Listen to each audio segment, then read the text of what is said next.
I've got two to-dos on my to-do list today. The first one is going to be replace the sea strainer for the raw water pump. And the reason that I need to do this today is because it is not working right now. And it is hot. It is the middle of July. We cannot live like this. So that will be done. And the second thing, which I'm probably going to put in a separate video, is to change out the starter motor, the engine. This bad boy is pretty expensive, but one on my boat is broken. So I can't really start the boat at all without it.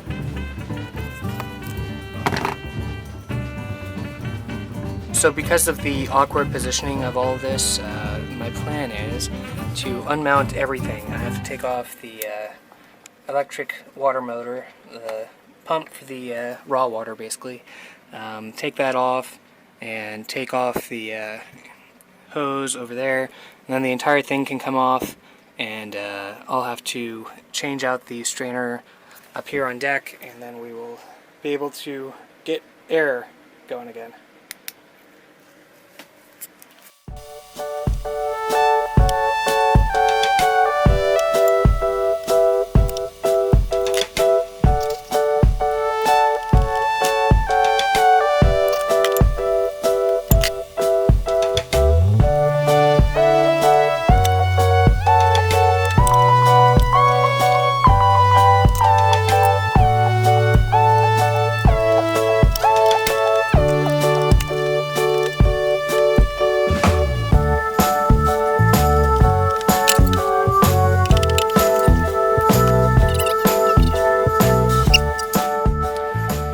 I really don't recommend doing what I'm about to do, but I want to check that this motor is actually working, so I'm going to spin it up real quick.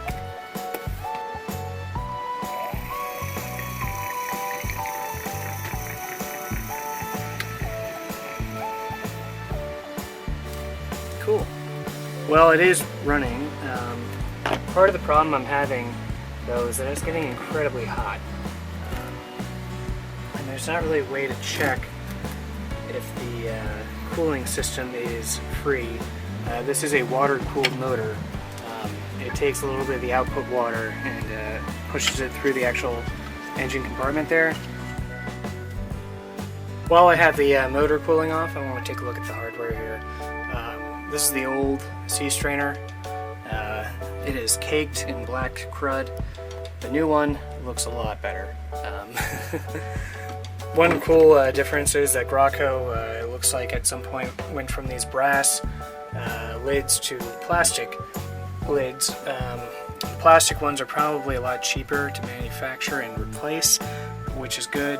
This one was actually leaking a little bit, so I would have needed to replace this anyway. But now I will magically put new brass fittings on here and replace that, and we'll go from there. Got a Teflon tape here to put on the threads of this brass bit. It is important that you go with the thread on this, so the threads are actually going that way, which means that I need to wrap it that direction. The reason you do that is otherwise it's going to kind of back itself off as you go along, and I just did that wrong, so let me correct it before I go any further here. Okay. Started.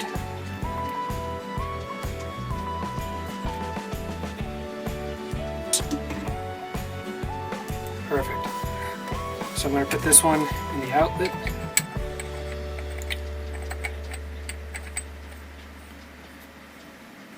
And grab a pipe wrench. Put a pipe wrench on it.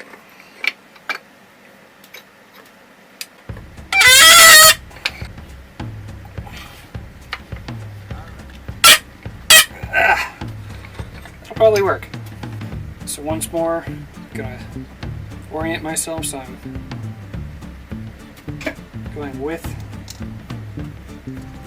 the threads.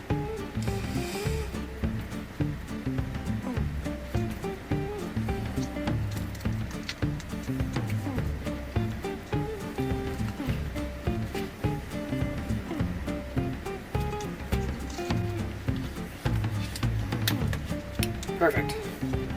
Now do the other side. Okay, I got it put back together for now, sort of.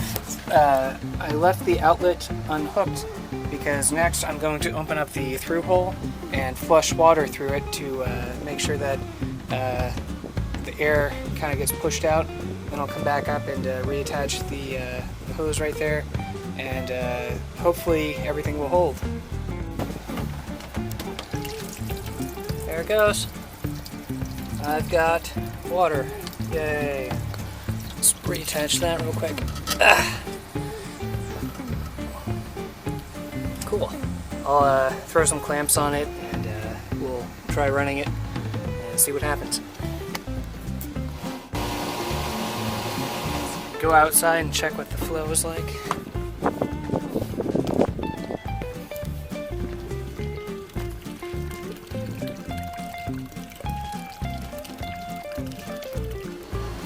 Okay, well now that the strainer is straining, we'll let it run for a few hours and see if that fixes the issue of the motor overheating.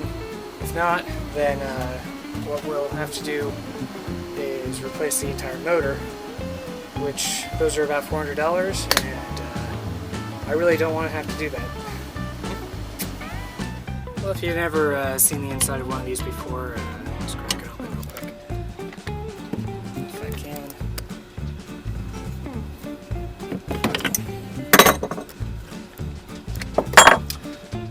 Yep, that'd do it. That looks like it is packed full of grass clippings. There are a lot of alive things in there as well. So, I probably didn't actually need to fully replace it, but I'm glad I am because I don't want to touch that. Yeah, it looks like, yeah, I don't know. I wasn't going to touch that, and I'd rather spend the almost $200 on the replacement. But hopefully that won't happen again.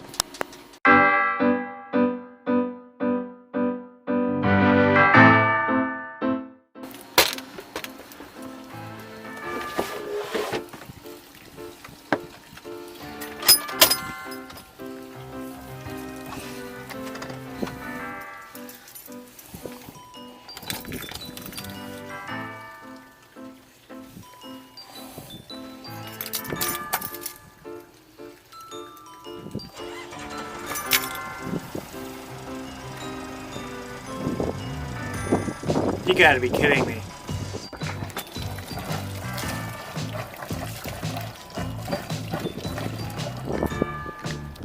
So, that means I just spent $140 on a new starter for nothing.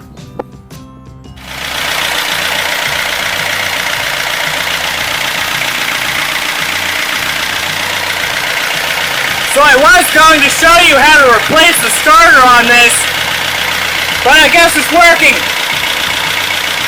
So, we're good. Since I'm not actually going to pull this out, I can just show you where it is. The starter on a diesel engine is a little bit bigger and different than the starter you'd find on your car. That is because the diesel engine basically starts by spinning up. And you can't start it with a nice little spark plug. But mine is right here. This is the one that I installed last year, actually. So this is the second time I've done it.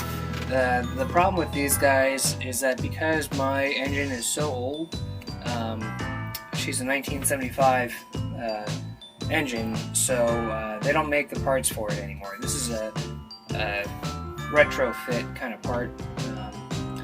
And the one that I bought is basically an even newer model of that one. But it's probably one of the easier parts to take on and off of the engine. It has 3 little mounting bolts, and then you have to unplug it and just pull it out and put the new one in. But yeah, that is where that is. So maybe in the future I'll show myself actually replacing it, but not today. Since I'm not actually going to be installing this one, I might as well show you how it works. Basic mechanism we got going on here is a solenoid, which will connect the circuit. It's not actually doing anything mechanically, it's more there to complete the circuit and provide the pathway for the 770 amps that this thing is going to pull to spin up. So the positive end goes here, the negative end somewhere on the motor, and when those two connect, you start spinning. The motor itself right here will turn this little pinion gear, and this pinion gear, when it starts to turn, will shoot out, and inside the engine there's a flywheel with the same gear pattern on it that will engage and start spinning the engine up. But now that I have it, I think I'll just keep it around for parts. It does have a good solenoid on it, and that if anything is going to burn out first, it's going to be that solenoid. So it's good to have spares. One other thing, if you're trying to shop around for your replacement, there's tons of resources online. You just gotta look up the data sheets and find something that is similar to what you're trying to replace. The most important part of the starter is going to be its pinion gear and the torque and horsepower that this thing can put out. If you can get those pretty close, especially the gear, then you should be fine. Also, the bolt pattern that this bolts onto the engine is also important. So you'll want to make sure that is correct, or at least adjustable in some regard. Yeah, most marine engines have good resources though, so take the time to find what you need.